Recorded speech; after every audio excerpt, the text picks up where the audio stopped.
Hello, it's Tracy Dix here from Wyrd Learning, and I'm back on my 54-day conversion card challenge after a bit of a break for half term and various preoccupations. So today I've got day 32, the I to You Switcheroo. When I was just getting started, I used to make one fatal mistake all the time.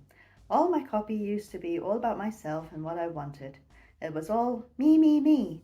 And when you do that, you're making a huge mistake because your audience doesn't care about you, they care about themselves.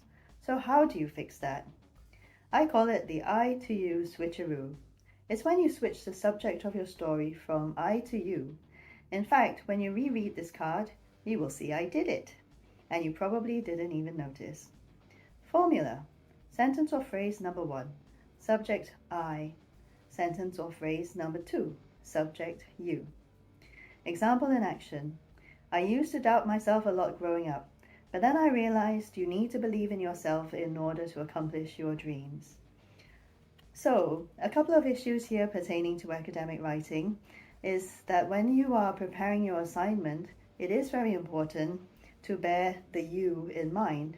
And the you in this case refers to your examiner, the person marking your essay. And it is true that while your academics are interested to know how much you've understood from the teaching on your modules, how you've analyzed the question, what your thought processes might be, and various other elements like that, they do also very much care about themselves.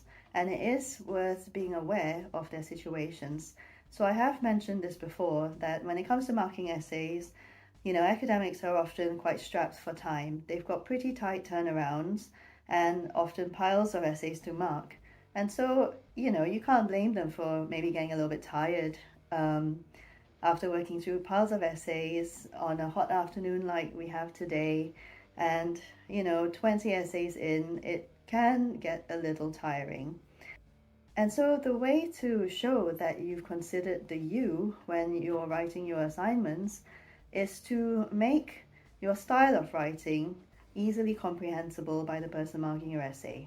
So make sure you present a clear argument, make sure it's coherently structured so it makes sense all the way through, and make sure you've got plenty of signposts so that the examiner knows where you're going with your argument and you don't leave things hanging.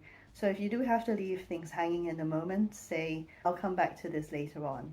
And so they will hold off on their feedback and say, well, you haven't gone into this in enough detail, and read on, because they've been reassured that you have thought about this as a very conscious process.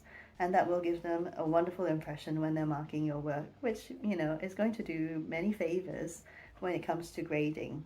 Other than that, I would say that because of the subjective nature of I and you, this has no place in academic writing, unless you're working on reflective assignments, in which case that could be quite a useful modality to use.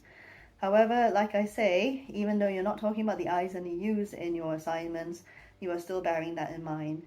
And you are, although it is about your thinking, about your research and so on, you are talking about the research in this area so far and a critical analysis of, so-and-so's work. And that sort of, you're taking it away from your critical analysis and your research and being a little bit more objective about it. That's how academic writing should be. All right, join me again for day 33 tomorrow. See you then. Bye.